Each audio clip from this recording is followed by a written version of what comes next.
Apa itu perusahaan asuransi?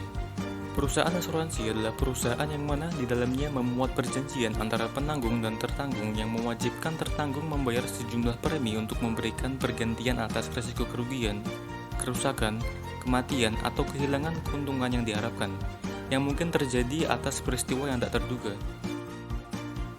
Usaha perasuransian sendiri merupakan kegiatan usaha yang bergerak di bidang 1. Usaha asuransi, yaitu jasa keuangan penghimpun dana masyarakat melalui pengumpulan premi asuransi memberikan perlindungan terhadap kemungkinan timbulnya kerugian. Kedua, usaha penunjang usaha asuransi, yaitu menyelenggarakan jasa keperantaraan, penilaian kerugian asuransi dan jasa aktuaria. Dalam pelaksanaannya, usaha perasuransian dilaksanakan oleh perusahaan asuransi. Pertama, perusahaan asuransi kerugian. Kedua, perusahaan asuransi jiwa. Ketiga, perusahaan reasuransi. Kemudian, penunjang usaha asuransi. Yang pertama adalah perusahaan pialang asuransi. Kedua, perusahaan reasuransi. Ketiga, perusahaan penilai kerugian asuransi.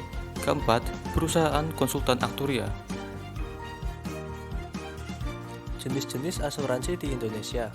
Yang pertama, asuransi kesehatan, yaitu asuransi yang menangani masalah kesehatan tertanggung karena suatu penyakit serta menanggung biaya proses perawatan. Kemudian ada asuransi kendaraan.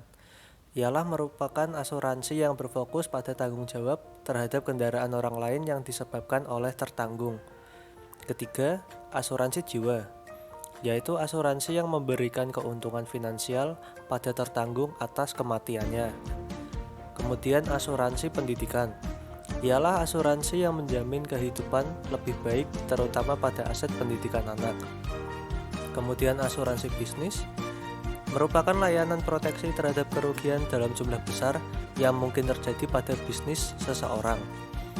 Kemudian ada asuransi umum, ialah proteksi terhadap resiko ataupun kerugian maupun kehilangan manfaat dan tanggung jawab hukum kepada pihak ketiga. Berikutnya, asuransi kredit, ialah proteksi atas resiko kegagalan debitur untuk melunasi fasilitas kredit ataupun pinjaman tunai. Kemudian asuransi kelautan, yaitu memastikan pengangkut serta pemilik kargo atas kerusakan kargo, kerusakan kapal, dan melukai penumpang. Yang terakhir, asuransi perjalanan, yaitu proteksi kepada nasabah dalam jangka waktu pendek, yaitu selama pembeli premi melakukan perjalanan hingga kembali pulang. Uang santunan dan pengembalian dalam perusahaan asuransi. Jumlah uang yang wajib dibayar oleh penanggung pada penikmat atau ahli waris dalam hal meninggalnya tertanggung sesuai dengan kesepakatan yang tercantum dalam polis. Aspek perpajakan dalam perusahaan asuransi. PPh Pasal 26 Ayat 2 Undang-Undang Pajak Penghasilan 1984 atas premi asuransi yang dibayarkan kepada perusahaan asuransi luar negeri dipotong pajak 20% dari perkiraan penghasilan neto. Kelebihan dari perusahaan asuransi. Bagi perusahaan, pertama, keuntungan dari premi yang diberikan ke nasabah, keuntungan dari hasil penyertaan modal di perusahaan lain, keuntungan dari hasil bunga dari investasi di surat-surat berharga. Bagi nasabah, memberikan rasa aman merupakan simpanan yang pada saat jatuh tempo dapat ditarik kembali, memperoleh penghasilan di masa yang akan datang, memperoleh penggantian akibat kerusakan atau kehilangan. Kekurangan dari perusahaan asuransi. 1. Lingkup penanggulangan risiko terbatas. Potensi kerugian yang ditanggung perusahaan asuransi sangat terbatas pada risiko-risiko yang dapat diukur nilai ekonomisnya. 2. Pada beberapa asuransi yang kita bayarkan akan hangus bila tidak terjadi klaim sampai jangka waktu asuransi habis. Contoh kasus PT Asuransi Jiwa Kresna. Kasus gagal bayar Kresna Life dimulai terendus pada pertengahan Mei 2020 lalu. Dalam suratnya kepada nasabah pada 14 Mei 2020, Kresna Life diinformasikan mengalami masalah likuiditas portofolio investasi sehingga menunda pembayaran atas dua produk asuransinya, yakni Klita atau Kresna Life Investasi dan Protect Investasi Kresna atau PIK. Maka dari itu, dengan berat hati kami memohon Bapak dan Ibu dapat memaklumi bahwa perusahaan akan memudahkan memberhentikan pelaksanaan kewajibannya untuk sementara waktu. Tegas Direktur Utama Kresna Life, Kurniadi Sastrawinata. Penundaan pembayaran polis jatuh tempo tersebut dilakukan selama 1 tahun, yakni sejak 11 Februari 2020 hingga 10 Februari 2021. Padahal, sebelumnya Kresna Life menginformasikan kepada nasabah bahwa penundaan hanya akan berlangsung selama 6 bulan. Kasus tersebut pun langsung mendapatkan respon dari OJK melalui surat nomor S342-NB2-2020 tanggal 3 Agustus 2020. OJK menjatuhkan sanksi pembatasan kegiatan usaha atau PKU kepada Kresna Life. Sanksi tersebut diberikan berdasarkan penilaian OJK yang menyebut Kresna Life melanggar ketentuan mengenai pelaksanaan rekomendasi dari atas hasil pemeriksaan sebelumnya. Setelah dikenakannya sanksi ini, PT Asuransi Jiwa Kresna dilarang melakukan kegiatan penutupan pertanggungan baru untuk seluruh lini usaha bagi perusahaan asuransi tersebut sejak 3 Agustus 2020 sampai dengan dipenuhinya rekomendasi hasil pemeriksaan OJK, kata Deputi Komisioner Humas dan Logistik OJK, Anto Prabowo di Jakarta, 14 Agustus 2020. Perlu diketahui juga, OJK melakukan pemeriksaan terhadap Kresna Life untuk periode 2019 pada Februari 2020 lalu.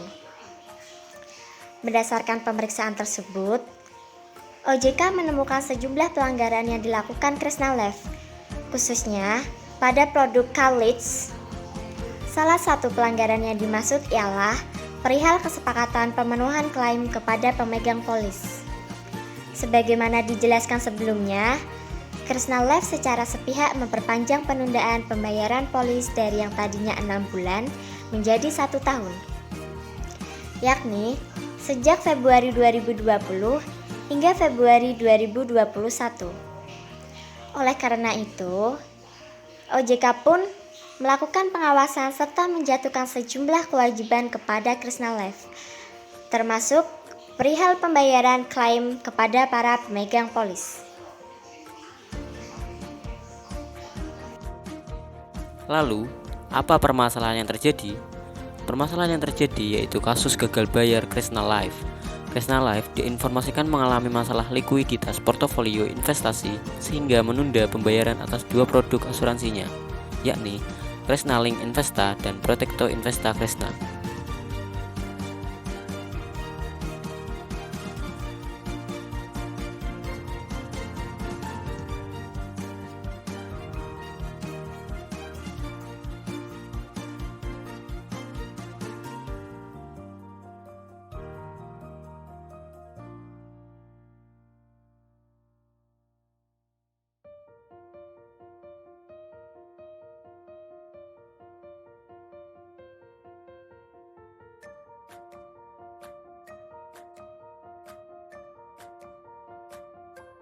Kemudian, bagaimana peran lembaga keuangan terkait dalam menyelesaikan masalah tersebut? Melalui surat nomor S342-NB.2-2020 tanggal 3 Agustus 2020, OJK menjatuhkan sanksi pembatasan kegiatan usaha kepada Kresna Life. Sanksi tersebut diberikan berdasarkan penilaian OJK yang menyebut Kresna Life melanggar ketentuan mengenai pelaksanaan rekomendasi atas hasil pemeriksaan sebelumnya.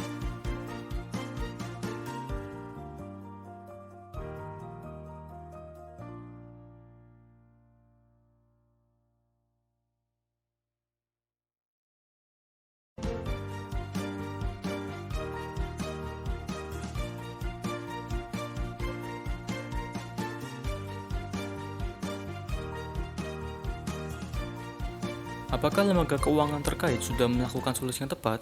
Menurut kami, iya, sudah. OJK sebagai lembaga keuangan telah mengambil langkah-langkah yang tepat dengan tidak mengurangi rasa hormat baik pada pihak PT Kresna Life maupun nasabah dari PT Asuransi Jiwa Kresna yang merasa dirugikan ini. Di mana solusinya diambil oleh pihak OJK antara lain melakukan pengawasan dan menjatuhkan sejumlah kewajiban kepada Kresna Life.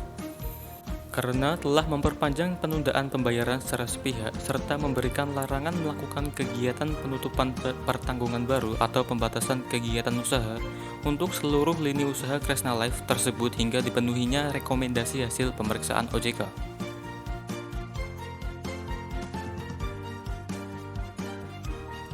Kaitkan masalah dengan fungsi, tugas, dan wewenang lembaga keuangan terkait, apakah sudah sesuai? Berikan penjelasan. Menurut kami, fungsi lembaga keuangan OJK yakni menyelenggarakan sistem pengaturan dan pengawasan yang terintegrasi terhadap keseluruhan kegiatan di sektor jasa keuangan. Pihak OJK telah melaksanakan tugasnya dengan berlandas kepada fungsinya. Jika kita kaitkan fungsi OJK dengan permasalahan tersebut, di sana nasabah protes terkait penundaan pembayaran secara sepihak. OJK langsung merespon dan segera melakukan investigasi sebagai bentuk pengawasan yang terintegrasi terhadap kegiatan di sektor jasa keuangan. OJK memiliki tugas pengaturan dan pengawasan. Di dalam melaksanakan tugas tersebut, kedua tugas pengaturan pengawasan itu sendiri OJK memiliki wewenang yang tertulis secara sah dan legal. Jika dikaitkan dengan permasalahan yang terjadi, OJK telah melaksanakan tugas pengawasan dan pengaturan yang sesuai dengan wewenangnya. Di mana ketika OJK merespon protes dari nasabah Kresna Life, hal itu merupakan pelaksanaan tugas pengawasan OJK. Dan ketika telah dimiliki sejumlah bukti, OJK melakukan tugas pengaturan yakni menurunkan surat sanksi pembatasan kegiatan usaha atau PKU kepada Kresna Life.